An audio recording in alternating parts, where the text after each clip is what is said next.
I'd like to start this hearing on the Venezuela situation by recognizing the brave men and women who participated in this operation. The intelligence gathering, planning, and execution were incredible. Only the U.S. could have pulled off this mission, and that's only because of the dedication and professionalism of each and every one of our service members. As we know, much of their work is done in secret, but I do hope these people will receive the accolades that they so rightly deserve. I also want to acknowledge the leadership of President Trump that he has shown, and also you, Secretary Rubio. It's no easy job keeping drugs and narco-terrorists off our streets and keeping Americans safe. Thank you for extraditing Nicolas Maduro and bringing him to account for his many crimes against the American people. Let me reiterate a point that I've made many times on the Senate floor. President Trump's actions against narco-terrorists and his capture of Maduro have made America safer. Every American should be thanking Donald Trump and Marco Rubio for what they have done. There are a lot of Americans today who wouldn't be alive if not for your commitment and dedication to stemming the flow of drugs into our country.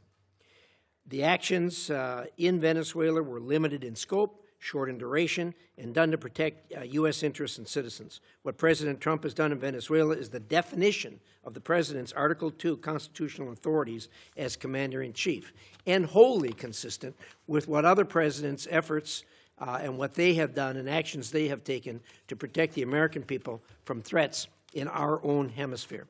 In fact, President George H.W. Bush authorized similar, but much broader and more extensive military operations to arrest and bring Panama's Manuel Noriega to the United States to stand trial for drug-related charges.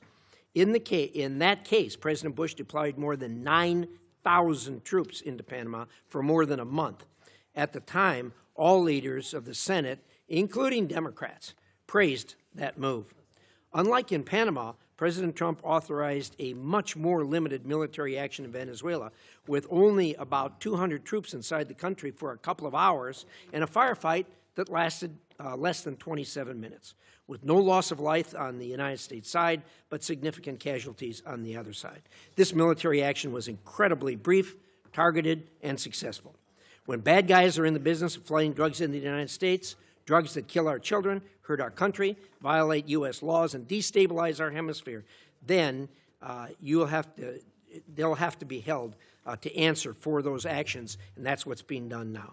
Maduro was not recognized as a legitimate leader of Venezuela by President Trump or even by President Biden or by most of the international community. It is a service to the world that this illegitimate leader is no longer in power. Now the United States has a tremendous opportunity before us in Venezuela. Because of the complexity of this operation, there has been some confusion as to how it will be done. I've been impressed by the way you, Secretary Rubio, have explained the plan to me going forward right from the start. It is clear and it's doable. I know you will lay that out for us here today. Venezuela's natural resources have frequently been used to bolster the economy of our adversaries, especially China. Through President Trump's actions, we have effectively cut off that supply, giving the United States tremendous leverage. After our lengthy engagements in the Middle East in years past, many Americans are rightfully concerned about so-called forever wars. I know this administration is laser-focused on avoiding those experiences. With Nicolas Maduro out of power, the United States has the opportunity to better protect America by bringing stability to Venezuela. The country has a history of democracy, capitalism, and a respect for human rights. It is only during the last two dictatorships that it has lost these attributes. The Venezuelan people are not strangers to these concepts and long to have them reinstated. They have you and the President Trump to thank for giving them another chance. It is all our hope that the Venezuelan people will soon be able to hold free and fair elections for their leaders. To get there, Venezuela may require U.S. and international oversight to ensure these elections are indeed free and fair, unlike their most recent elections. Secretary Rubio, thank you for being here today. I look forward to a productive discussion, and with that, I'd like to hear the distinguished ranking members' views on these matters. Senator Sheen. Wait just a second. We have one more thing to share. We want to say a heartfelt thank you for watching and supporting PBS News. Without you, we simply wouldn't be able to provide the news and the information that you trust. So thank you from everybody here at PBS News. Support journalism you trust. Support PBS News. Donate now, or even better, start a monthly contribution today.